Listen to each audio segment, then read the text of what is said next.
रात का समय था। चारों तरफ एक घना और विचित्र जंगल फैला हुआ था। ऊंचे ऊंचे वृक्षों के बीच अजीब सी ठंडी हवाएं बह रही थी। ऐसा प्रतीत हो रहा था मानो उस जंगल में वर्षों से कोई इंसान कदम रखने की हिम्मत न कर पाया हो। उसी जंगल के बीचों बीच एक रहस्यमय तालाब मौजूद था। उस तालाब का पानी साधारण नहीं था।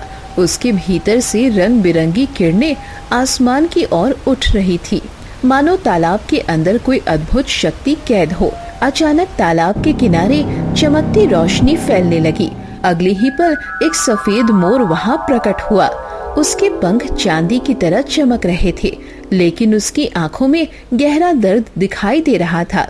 सफेद मोर धीरे धीरे तालाब के नजदीक पहुंचा। उसकी आंखों से आंसू टपकने लगे। वो तालाब को उदास नजरों से देखते हुए बोला, मुझे लगा था मैं हमेशा के लिए समाप्त हो चुका हूँ, लेकिन मैं यहाँ कैसे पहुँच गया? तभी अचानक तालाब के भीतर हलचल होने लगी। पानी की सतह पर गोल गोल लहरें उठने लगी और एक भारी रहस्यमय आवाज पूरे जंगल में गूंज उठी। क्योंकि ये कोई साधारण तालाब नहीं है, ये एक जादुई तालाब है। वो आवाज सुनकर सफेद मोर आश्चर्य में इधर उधर देखने लगा। कौन हो तुम और ये कैसा विचित्र तालाब है? तुम मुझे इस तालाब का देवता समझ सकते हो। सदियों से मैं इस रहस्यमय शक्ति की रक्षा कर रहा हूँ। तालाब के भीतर से निकलती रंगीन किरणें और भी तेज चमकने लगी। पूरा जंगल उस रोशनी से जगमगा उठा। अगर तुम सचमुच देवता हो तो मुझे बताओ, मुझे मुक्ति कैसे मिलेगी? मुक्ति केवल अच्छे कर्मों से मिलेगी। तुम जहाँ भी जाओगे वहाँ सुख और समृद्धि फैल जाएगी। लोगों को अच्छाई की राह दिखाओ। जो लोग डर और अन्याय के कारण चुप हैं, उन्हें सच के लिए खड़ा होना सिखाओ। कुछ क्षणों के लिए पूरा जंगल शांत हो गया। केवल तालाब की चमकती लहरें दिखाई दे रही थी। और याद रखो, जिस बुराई के कारण तुम यहाँ तक पहुँचे हो, उसका सच भी एक दिन सबके सामने लाना होगा। अन्याय का सामना करना ही तुम्हारे अस्तित्व का उद्देश्य है। जब सच्चाई उजागर होगी, तभी तुम्हें वास्तविक मुक्ति प्राप्त होगी। तालाब की बातें सुनकर सफेद मोर की आंखों में एक नई चमक आ गई। ऐसा लग रहा था मानो उसके भीतर फिर से उम्मीद जाग उठी हो। अगर यही मेरी नियति है तो मैं लोगों की भलाई के लिए अपना जीवन समर्पित कर दूंगा। अगले ही पल पूरे जंगल में तेज हवाएं चलने लगी। तालाब से निकलती रंग बिरंगी किरणें आसमान में फैल गई। सफेद मोर धीरे धीरे पीछे मुड़ा और शांत कदमों से जंगल की ओर बढ़ने लगा। ऐसी ही मजेदार कहानियों के लिए हमारे चैनल को सब्सक्राइब करिए। कुछ ही क्षणों बाद वो मायावी सफेद मोर चमकती रंगीन रोशनी के बीच रहस्यमय तरीके से जंगल में गायब हो गया। सोनपुर राज्य के एक छोटे से गांव में गोपाल नाम का एक किसान अपनी पत्नी सावित्री और अपने 20 वर्षीय पुत्र अर्जुन के साथ रहा करता था। पिछले 2 वर्षों से पूरे राज्य में भयंकर सूखा पड़ा हुआ था। खेत सूख चुके थे और गांव के लोगों के घरों में अनाज धीरे धीरे समाप्त होने लगा था। एक दिन अर्जुन खेती से थका हारा अपने घर लौटा। जैसे ही वो घर के अंदर पहुंचा, उसने देखा कि उसकी माँ सावित्री और पिता गोपाल उदास बैठे हुए हैं। सावित्री की आंखों में हल्की नमी दिखाई दे रही थी। ये देखकर अर्जुन चिंतित स्वर में बोला, क्या बात है पिताजी, आप दोनों इतने उदास क्यों बैठे हैं? और माँ की आंखों में आंसू क्यों हैं? सब कुछ ठीक तो है ना? कुछ नहीं बेटा, बस यूं ही हम दोनों आपस में बातें कर रहे थे। लेकिन ऐसी कौन सी बात हो गई कि आप दोनों के चेहरे से खुशी ही गायब हो गई? गोपाल ने गहरी सांस ली और अपने पुत्र की ओर देखते हुए धीमे स्वर में बोला, बेटा, तुम इस तपती धूप में दिन रात मेहनत कर रहे हो। जब मैं तुम्हें उन सूखे खेतों में हल चलाते देखता हूँ तो मन दुखी हो जाता है। पिछले 2 वर्षों से धरती ने जैसे फसल देना ही छोड़ दिया है। इतनी मेहनत के बाद भी खेतों से कुछ हासिल नहीं हो रहा। कभी कभी सोचता हूँ अगर मैं धनवान होता तो तुम्हें कोई अच्छा व्यापार करा देता। ये कैसी बातें कर रहे हैं पिताजी? आप ही तो बचपन से कहते आए हैं कि किसान का बेटा मेहनत से पीछे नहीं हटता। हमारी रगों में मेहनत बहती है और जहाँ तक सूखे की बात है वो तो पूरे राज्य में पड़ा है। मैं सिर्फ इतना कहना चाहता हूँ बेटा कि सूखी जमीन पर फसल उगाना आसान नहीं होता। तुम्हारी इतनी मेहनत देखकर मन घबरा जाता है। हो सकता है आप सही कह रहे हो पिताजी, लेकिन कोशिश छोड़ देने से भी तो कुछ नहीं मिलेगा। घर में अनाज धीरे धीरे खत्म हो रहा है। अगर हमने मेहनत करना छोड़ दिया तो आने वाले दिनों में क्या खाएंगे? तुम चिंता मत करो बेटा, आज शाम मैं गांव के मुखिया जी से इसी बारे में बात करने वाला हूँ। शायद कोई रास्ता निकल आए। उसी शाम गोपाल गांव के मुखिया के घर पहुंच गया। मुखिया पहले से ही चिंता में डूबा बैठा था। गोपाल को देखते ही वो गंभीर स्वर में बोला, मुझे तुम्हारा ही इंतजार था गोपाल। गांव की हालत दिन ब दिन बिगड़ती जा रही है। घरों में अनाज खत्म होने लगा है और खेत पूरी तरह से सूख चुके हैं। हाँ मुखिया जी, मैं भी अपने बेटे को यही समझा रहा था। तुम्हारा पुत्र बहुत मेहनती है गोपाल। जब मैं उसे उस सूखी जमीन पर मेहनत करते देखता हूँ तो गर्व भी होता है और दुख भी, क्योंकि इतनी मेहनत के बाद भी धरती उसका साथ नहीं दे रही। इसीलिए तो मैं आपसे मिलने आया हूँ मुखिया जी। हमें कोई न कोई उपाय निकालना ही होगा। मुखिया कुछ पल सोचता रहा, फिर उसने दृढ़ आवाज में कहा, मैंने उपाय सोच लिया है गोपाल। कल सुबह हम दोनों सोनपुर राज्य के महल जाएंगे और महाराज सूर्यदेव से सहायता मांगेंगे। मैंने सुना है कि महाराज अपनी प्रजा के दुख को समझते हैं। आपने तो मेरे मन की बात कह दी मुखिया जी। मैं भी यही सोच रहा था। अगले दिन गोपाल और मुखिया लंबा सफर तय करने सोनपुर राज्य के महल में पहुंचे, लेकिन राज दरबार में महाराज सूर्यदेव की जगह उनका पुत्र राजकुमार आर्य बैठा हुआ था। उसके चेहरे पर घमंड साफ दिखाई दे रहा था। तुम दोनों कौन हो और यहाँ किस काम से आए हो? हमें महाराज से कुछ जरूरी बात करनी है राजकुमार। महाराज इस समय राज्य में नहीं है। जब तक वो वापस नहीं आते तब तक राजकाज मैं संभाल रहा हूँ। सीधी भाषा में कहो तो इस समय मैं ही तुम्हारा राजा हूँ। अब बताओ तुम क्यों आए हो? राजकुमार, हमारा गांव भयंकर सूखे की चपेट में है। खेत बंजर हो चुके हैं, फसलें उग नहीं रही और घरों में अनाज खत्म होने लगा है। अगर जल्द सहायता नहीं मिली तो गांव के लोगों के लिए जीवन बहुत कठिन हो जाएगा। मुखिया की बात सुनकर राजकुमार आर्य व्यंग भरी हंसी हंसने लगा। अरे सूखा सिर्फ तुम्हारे गांव में नहीं पड़ा, पूरा राज्य इसकी मार झेल रहा है। अगर मैं हर गांव की चिंता करने बैठ जाऊं तो महल का खजाना खाली हो जाएगा। राजकुमार की बातें सुनकर गोपाल उलझन भरी नजरों से उसकी ओर देखने लगा। राजकुमार, मैं आपकी बात पूरी तरह से समझ नहीं पाया। मतलब साफ है, कठिन समय में हर इंसान को खुद अपना रास्ता निकालना पड़ता है। महल किसी पर दया बांटने के लिए नहीं बना। अब तुम दोनों यहाँ से जा सकते हो और दोबारा इस दरबार में आने की आवश्यकता नहीं है। मैं अपने पिता की तरह भावुक नहीं हूँ, समझे? राजकुमार आर्य की कठोर बातें सुनकर गोपाल और मुखिया का मन टूट गया। दोनों भारी कदमों से महल से बाहर निकल गए। गोपाल और गांव के मुखिया भारी मन से अपने गांव लौट आए। गोपाल के चेहरे पर मायूसी साफ दिखाई दे रही थी। जैसे ही अर्जुन ने अपने पिता को इस हालत में देखा, वो तुरंत चिंतित होकर उनके पास आ गया। क्या बात है पिताजी, आपका चेहरा इतना उतरा हुआ क्यों है? गोपाल ने गहरी सांस ली और महल में हुई पूरी घटना अपने पुत्र को बता दी। महाराज इस समय राज्य में नहीं है बेटा, और राजकुमार आर्या ने मुझे और मुखिया जी को अपमानित करके दरबार से बाहर निकलवा दिया। ये सुनते ही अर्जुन के चेहरे पर नाराजगी साफ झलकने लगी। आखिर राजकुमार आर्य अपने आप को समझते क्या हैं?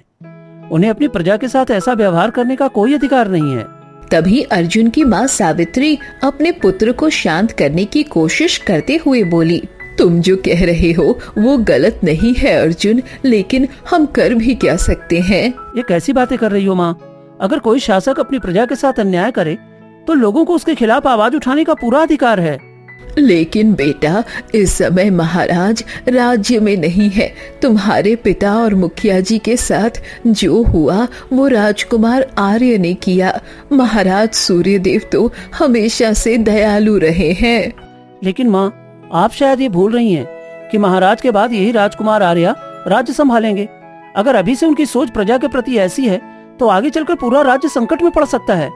हमारा गांव भूख और सूखे से जूझ रहा है और महल में रहने वाले लोग आराम से जीवन बिता रहे हैं। मैं चुप नहीं बैठूंगा। कल मैं स्वयं राजकुमार आर्य से बात करने जाऊंगा। उसी समय राजकुमार आर्य महल की ऊंची छत पर खड़ा ठंडी हवाओं का आनंद ले रहा था। तभी उसका छोटा भाई राजकुमार आदित्य वहां आ पहुंचा। उसके चेहरे पर नाराजगी साफ दिखाई दे रही थी। भैया, ये मैं क्या सुन रहा हूँ? आपने आज 2 लोगों को अपमानित करके दरबार से बाहर भिजवा दिया। हाँ, क्योंकि वो इस सूखे में सहायता मांगने आए थे। लेकिन वो हमारी प्रजा है।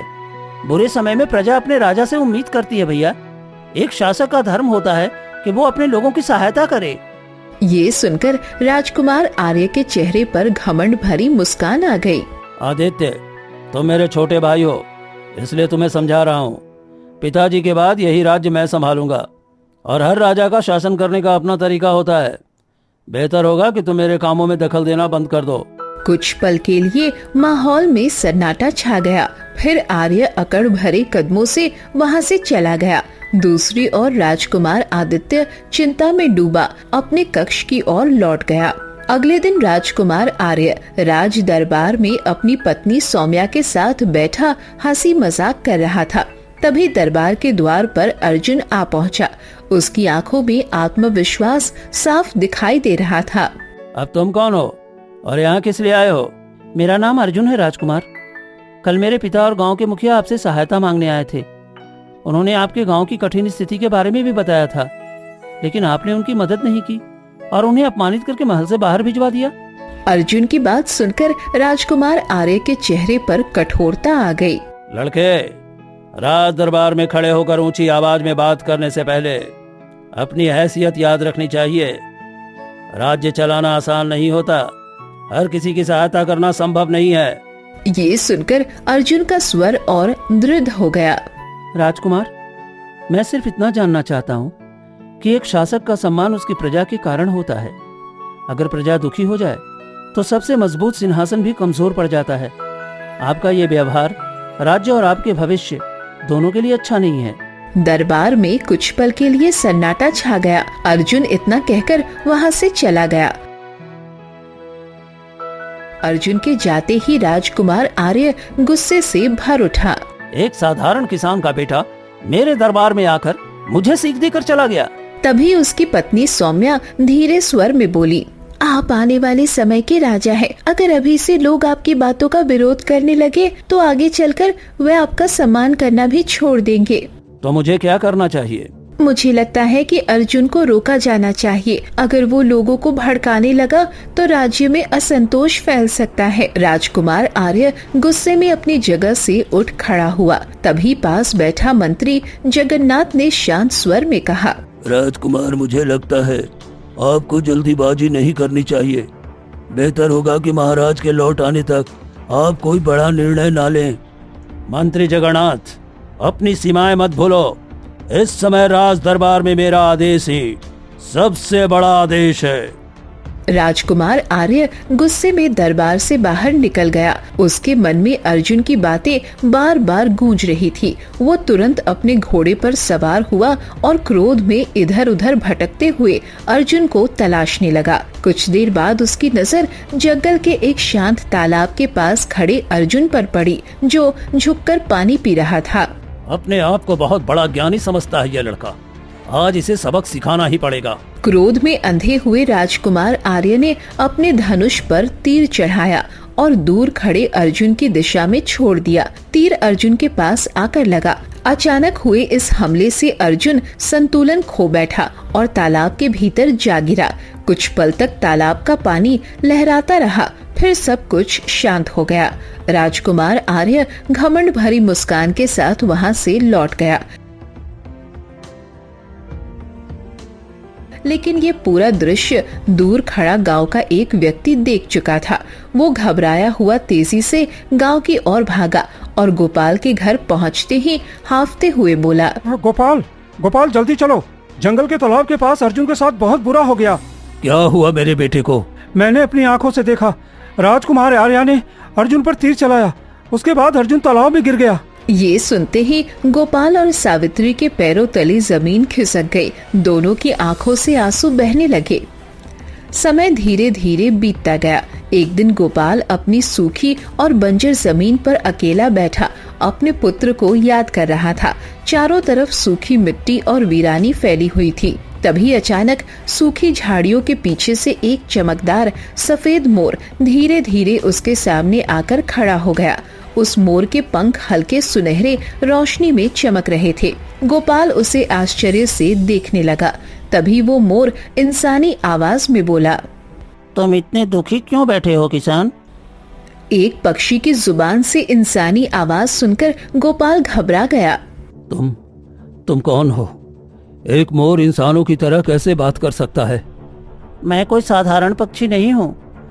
मुझे लोग मायावी मोर कहते हैं। अब मुझे बताओ, तुम्हारे मन में इतना दुख क्यों है? गोपाल ने भारी मन से सारी घटना उस मायावी मोर को बता दी। अब मेरे जीवन में दुख के अलावा बचा ही क्या है?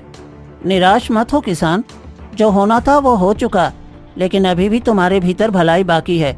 बताओ, मैं तुम्हारी क्या सहायता कर सकता हूँ? मुझे अपने लिए कुछ नहीं चाहिए, बस यही चाहता हूँ कि मेरा गांव फिर से खुशहाल हो जाए। पूरा राज्य सूखे से परेशान है, लोग भूख और कठिनाई में जीवन बिता रहे हैं। मायावी मोर ने अपने चमकते पंख फैलाए और शांत स्वर में बोला, चिंता मत करो, बहुत जल्द तुम्हारे गांव पर काले बादल छा जाएंगे।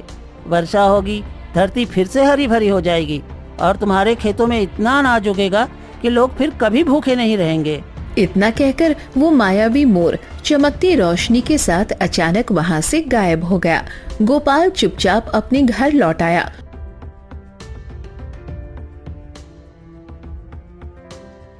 अगले दिन सुबह जब उसकी आंखें खुली तो पूरे गांव के ऊपर काले बादल मंडरा रहे थे। ठंडी हवाएं चल रही थी। आसमान की ओर देखते हुए सावित्री की आंखें भर आई। अगर आज हमारा अर्जुन यहाँ होता तो ये दृश्य देखकर कितना खुश होता। शायद ये सब उसी की अच्छाई का फल है सावित्री। इसके बाद गोपाल ने अपनी पत्नी को मायावी मोर से हुई पूरी मुलाकात के बारे में बताया। इसका मतलब वो मायावी मोर हमारी सहायता करने आया है। कुछ ही दिनों में गोपाल के गांव की तस्वीर पूरी तरह बदल गई। जो धरती कभी सूखी और बंजर दिखाई देती थी, अब वही हरियाली लहराने लगी थी। खेतों में अनाज की शानदार पैदावार होने लगी। गांव के लोगों के चेहरे पर वर्षों बाद खुशी लौट आई थी। गोपाल अपनी उपजाऊ जमीन को खुशी भरी नजरों से देख ही रहा था कि तभी चमकती रंगीन रोशनी के बीच वही मायावी सफेद मोर उसके सामने प्रकट हो गया। अब तुम्हारे गांव में इतना अनाज हो चुका है कि तुम चाहो तो सोनपुर राज्य के उन जरूरतमंद लोगों की भी सहायता कर सकते हो जो कठिन समय से गुजर रहे हैं। तुमने मेरे मन की बात कह दी। मैं भी यही सोच रहा था कि अब किसी को भूखा नहीं रहने देना चाहिए। ये सब उसी मायावी मोर का चमत्कार है। शायद भगवान ने हमारी सहायता के लिए उसे भेजा है। तुम सही कह रहे हो गोपाल भाई। अब हम सोनपुर राज्य के हर जरूरतमंद व्यक्ति की सहायता करेंगे। कोई भी यहाँ से खाली हाथ नहीं जाएगा। अगले ही पल वो मायावी मोर चमकती रोशनी के साथ वहां से अदृश्य हो गया। लेकिन गोपाल ये नहीं जानता था कि दूर खड़ा एक सैनिक ये सब बहुत ध्यान से देख रहा था। गोपाल तुरंत गांव के मुखिया के पास पहुंचा और उत्साहित स्वर में सारी घटना बताने लगा। राजकुमार आर्या, मैं आपके लिए एक महत्वपूर्ण समाचार लेकर आया हूँ। जल्दी बताओ, ऐसी कौन सी बात है? उधर वो सैनिक तेजी से महल पहुंचा और राजकुमार आर्य के सामने झुककर बोला, महाराज, यह वही गोपाल है जिसे कुछ समय पहले महल से लौटाया गया था। अब उसके गांव में अचानक सुख समृद्धि लौट आई है। लोग कह रहे हैं कि एक मायावी सफ़ेद मोर उसकी सहायता कर रहा है। अगर यही हाल रहा तो पूरे राज्य की प्रजा गोपाल और उसके गांव की प्रशंसा करने लगेगी। लोग आपकी जगह उसी का नाम लेने लगेंगे। सैनिक ने अपनी आंखों देखी सारी घटना राजकुमार को विस्तार से बता दी। तो वो मायावी पक्षी मेरे अधिकार में होना चाहिए। सैनिकों, तुरंत जाओ और गोपाल को बंदी बनाकर हमारे सामने पेश करो। किसी भी कीमत पर मुझे उस मायावी मोर का रहस्य जानना है। सैनिक की बातें सुनते ही राजकुमार आर्य का चेहरा क्रोध से भर उठा। बताओ गोपाल, वो मायावी मोर कहाँ है? राजकुमार, वो कोई पालतू जीव नहीं है। वो अपनी इच्छा से आता है और अपनी इच्छा से चला जाता है। मुझे मूर्ख समझ रखा है क्या? सच तो यह है कि तुम उस मायावी शक्ति का सहारा लेकर लोगों को अपनी ओर कर रहे हो। मैं केवल जरूरतमंद लोगों की सहायता कर रहा हूं राजकुमार। वही सहायता जो इस कठिन समय में राजमहल को करनी चाहिए थी। यहाँ आखिर क्या हो रहा है? मुझे अपना काम अधूरा छोड़कर तुरंत लौटना पड़ा। राजा सूर्यदेव को अचानक सामने देखकर राजकुमार आर्य घबरा गया। पिताजी, आपको अचानक वापस क्यों आना पड़ा? क्योंकि मुझे एक गुप्त संदेश मिला था कि राज्य में सब कुछ ठीक नहीं चल रहा। तभी मंत्री जगन्नाथ आगे बढ़े और राजा सूर्यदेव के सामने झुककर बोले। महाराज, वो संदेश मैंने भिजवाया था। आपके अनुपस्थित रहने के दौरान राजकुमार आर्या ने प्रजा के साथ कठोर व्यवहार करना शुरू कर दिया। लोग सूखे से परेशान थे, लेकिन उनकी सहायता करने के बजाय उनका अपमान किया गया। ये सुनते ही राजा सूर्यदेव गंभीर हो गए। क्या ये सच है आर्या? नहीं पिताजी, मंत्री जगन्नाथ मुझे बदनाम करने की कोशिश कर रहे हैं। तभी अचानक पूरे दरबार में रंगीन प्रकाश फैल गया। सभी की नजरें दरबार के बीचों बीच टिक गई। अगले ही पल वही मायावी सफेद मोर वहां प्रकट हुआ। कुछ क्षणों बाद वो चमकती रोशनी के बीच धीरे धीरे अर्जुन के रूप में बदल गया। ये दृश्य देखकर दरबार में मौजूद सभी लोग आश्चर्य से भर उठे। महाराज, मंत्री जी जो कह रहे हैं वो सत्य है। जब मैंने राजकुमार आर्या को उनका कर्तव्य याद दिलाने की कोशिश की, तब उन्होंने क्रोध में आकर मुझ पर तीर चलाया। मैं तालाब के पानी में गिर पड़ा, लेकिन वो कोई साधारण तालाब नहीं था। वो एक रहस्यमय तालाब था जिसकी शक्ति ने मुझे नया रूप दिया। अर्जुन कुछ पल शांत रहा, फिर आगे बोला। उस तालाब की शक्ति ने मुझसे कहा कि जब तक मैं लोगों की भलाई नहीं करूंगा, तब तक अपने असली रूप में वापस नहीं लौट पाऊंगा। इसलिए मैं मायावी सफेद मोर के रूप में लोगों की सहायता करता रहा। अगर ऐसा था बेटा, तो तुमने मुझे पहले क्यों नहीं बताया कि तुम जीवित हो? पिताजी, मुझे इसकी अनुमति नहीं थी। पूरी सच्चाई जानने के बाद राजा सूर्यदेव बेहद निराश हो गए। उन्होंने उसी समय राजकुमार आर्य को राज्य के अधिकारों से दूर कर दिया और राज्य की जिम्मेदारी अपने छोटे पुत्र राजकुमार आदित्य को सौंप दी। इसके बाद गोपाल और अर्जुन खुशी खुशी अपने गांव लौट गए। धीरे धीरे सोनपुर राज्य में फिर से सुख और शांति लौट आई। वीडियो पसंद आई हो तो इसे अपने दोस्तों के साथ भी जरूर शेयर करें, ताकि हम आपके लिए ऐसी ही मजेदार कहानियाँ जल्दी ला सके।